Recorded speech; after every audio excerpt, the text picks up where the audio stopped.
하둘셋 하둘셋. 안녕하십니까, 산마열혈입니다.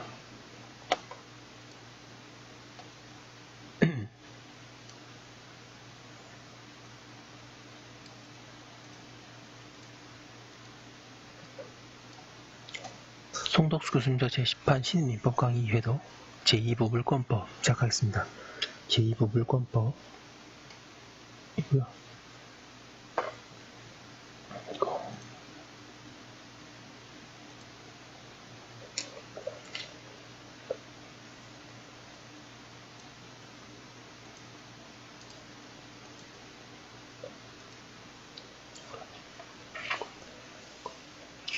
제1장은 서론, 제2장은 물권의 변동, 제3장이 점유와 소유, 제4장이 용용권, 제5장 담보물권인데요.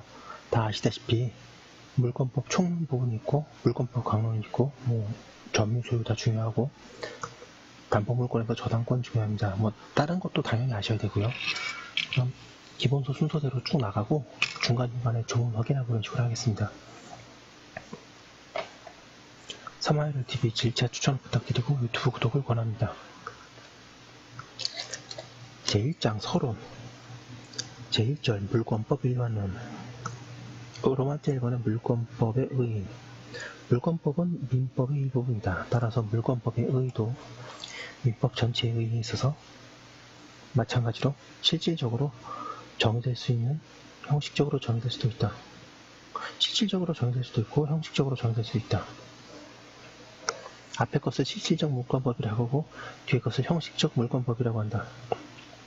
양가로 1번에 실질적 물권법 물권법을 실질적으로 파악하면 실질적 민법 가운데 물권에 관한 법이다.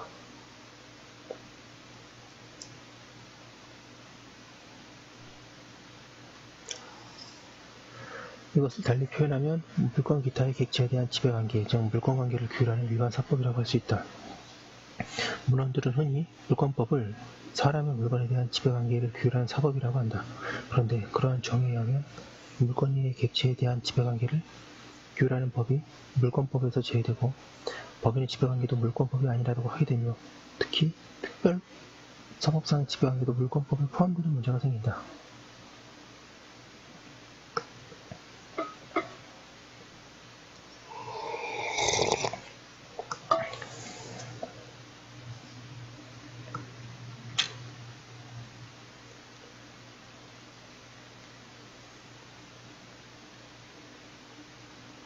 양가로가 형식적 물권법 형식적 의미의 물권법은 민법이라는 의미 가운데 제2편 물권편을 가리킨다.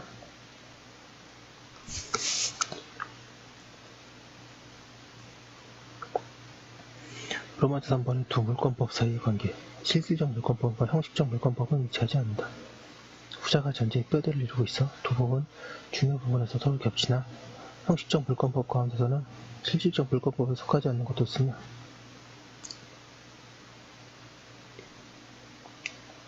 민법 전의 제2편 물권 이외의 규정 가운데 물권법적인 것도 있고 또 부동산 등기법, 부동산 실권리자 명의 등에 관한 법률, 가등기 담보 등에 관한 법률 등과 같이 특별법에도 물권법적 규정이 많이 있다. 뿐만 아니라 관습법과 판례 중에도 실질적 물권법은 있다. 양가로 4번에 물권법 학의 대상 실질적 물권법 민법학의 일부인 물권법학의 대상이 되는 물권법은 실질적 물권법이다.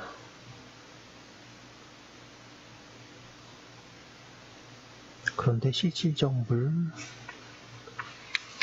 456페이지 가겠습니다. 권법의 주요법을 근간에 이루는 것은 형식적 물권법이기 때문에 후자를 중심으로 하여 기술하게 된다. 그런 데 있어서 내용상 누락을 방지하기 위해 실질적 물권법이 아닌 물권법의 규정도 함께 다룰 것이다. 로마자 2번 물권법의 균형 권리능력자, 특히 사람이 물건과 같은 재화를 지배하지 않고서는 살 수 없다. 그런데 재화의 양은 한정되어 있고 그것을 향한 사람의 욕망은 거의 끝이 없기 때문에 재화에 대한 지배관계를 적절하게 규율하지 않으면 질서가 유지될 수 없다. 이러한 재화, 그 가운데서도 특히 물건에 대한 지배관계에 관하여 질서를 유지해주는 법이 바로 물권법이다. 이러한 의미의 물권법은 고대에서부터 있어왔으며 채권법의 역사보다 빠르다. 그리고 그 모습은 사회의 변천에 따라 여러 단계에 거쳐 변화해왔다. 그런데 우리가 다루는 물권법은 근대에 형성된 근대적인 물권법이다. 물권법은 질서 유지의 방법으로 물권을 지배하는 자에게 절대적인 지배를 인정하여 타인 또는 국가가 이를 침해할 수 없도록 하기도 하고, 물권자 사이의 다툼을 방지하기 위하여 권리의 능력을 조절하기도 한다. 그런가 하면 동일한 물권에 병존할 수 있는 여러 개의 물권이 확립하는 경우에 그들 사이의 관계를 한 벽으로 규율하기도 한다. 그리고 물권의 내용과 규속을 달리 일반에게 알리도록 하여 물건을 취득하려는 자가 예측하지 못한 손해를 입지 않도록 한다.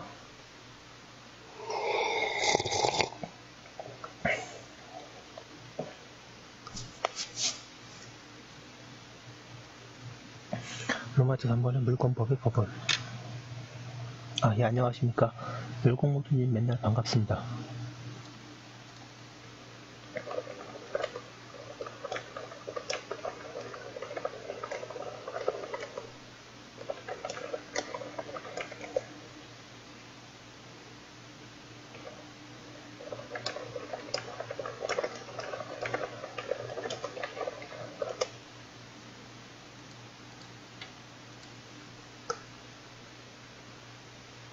로마字 3번의 물권법의 법원. 1번의 서설. 민법의 법원에 관한 설명은 물권법의 법원에 대해서도 원칙적으로 타당하다. 그러므로 여기서는 특별히 언급해야 될 사항만 적용한다. 물권법의 법원에도 성문법과 분문법이 있다. 2번의 성문법. 양가 1번의 민법 제2편의 물권. 가장 중요한 물권법의 법원이다. 양가 1번의 특별법. 특별법 가운데 물권법의 법원이 되는 것이 많이 있다. 중요한 것으로는 부동산 등기법. 부동산 등기법 제일 중요합니다. 그 다음에 457페이지 부동산 등기 특별조치법. 부동산 실권리자 명의 등기에 관한 법률. 이것이 부동산 실명법입니다. 실권리자 명의 등기에 관한 법률 실명법. 집합 건물의 소유 및 관리에 관한 법률. 유실물법, 임목에 관한 법률. 동산 채권 등의 담보에 관한 법률. 가등기 담보 등에 관한 법률.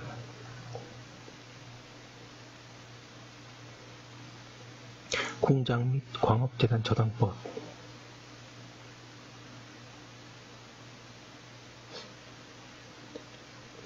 자동차 등 특정 동산 저당법 등이 있다. 3번의 불문법 보겠습니다. 양가 1번의 관습법. 관습법도 물권법의 중요한 법원이다.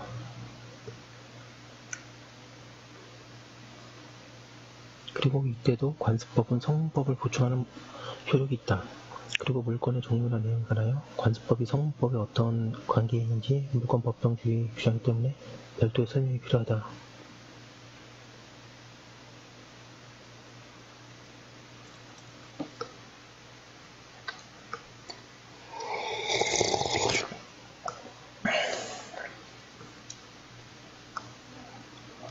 그리고 물권법에서는 법률 자체에서 관습법의 성문법을 변하도록 하는 명문 규정이 두어져 있는 데도 있다. 판례 보겠습니다. 판례는 물권법의 법원은 아니지만 실제 있어서 살아있는 법으로서 기능하고 있다. 그리고 이러한 판례가 물권법 분야에서는 대단히 많이 축적되어 있다고 하고 있고요.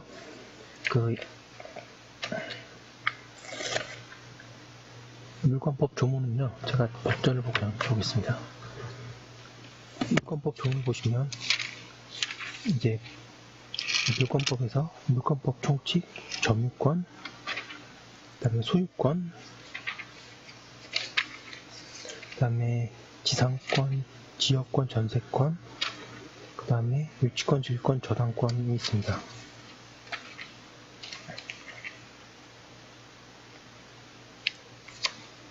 물권법은 185부터 372.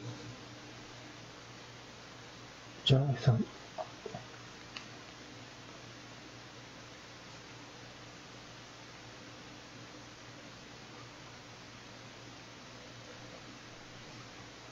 188개 조문이거든요. 그래서 이거 특히 중요한 것은 여러 번 보시면서 잘 암기하시면 좋습니다. 쓰면서 암기하면 좋죠. 제2편 물권, 제1장 총칙만 먼저 확인하겠습니다. 185조, 물권의 종류. 물권은 법률 또는 관습에 의하는 외에는 임의로 창설하지 못해. 186조 부동산 물권 변경 효력. 부동산에 관한 법률행위로 인한 물권의 특실 변경은 등기하여 그 효력이 생긴다. 187조 등기를 요하지 아니하는 부동산 물권의 취득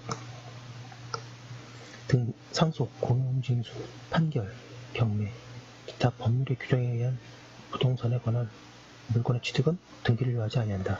그러나 등기를 하지 아니하면 이를 처분하지 못한다. 188조 동산 물권 양도의 효력, 간인도. 동산에 관한 물권의 양도는 그 동산을 인도하여 효력이 생긴다. 제2항 양수인은 이미 동산을 정의한 때에는 당사자의 선의 취득만으로 그 효력이 생긴다. 189조 점유개정. 동산에 관한 물권을 양도하는 경우에 당사자의 계약으로 양도인이 그 동산의 점유를 계속하는 때에는 양수인이 인도받은 것으로 본다. 제190조 목적물 반환 청구권의 양도. 제3자가 점유하고 있는 동산에 관한 물권을 양도하는 경우에는 양도인이 그 제3자에 대한 반환 청구권을 양수인에게 양도함으로써 동산을 인도한 것으로 본다. 191조 운동으로 인한 물권의 소멸. 법이 휘두르겠네요. 제1항 동일한 물건에 대하여 소유권과 다른 물건이 동일한 사람에게 귀속한 때에는 다른 채권은 소멸한다. 그러나 그 물건이 제3자의 권리의 목적이 된 때에는 소멸하지 아니한다. 전항의 규정은 소유권 이외의 물건과 그를 목적으로 하는 다른 권리가 동일한 사람에게 귀속한 때 준용한다.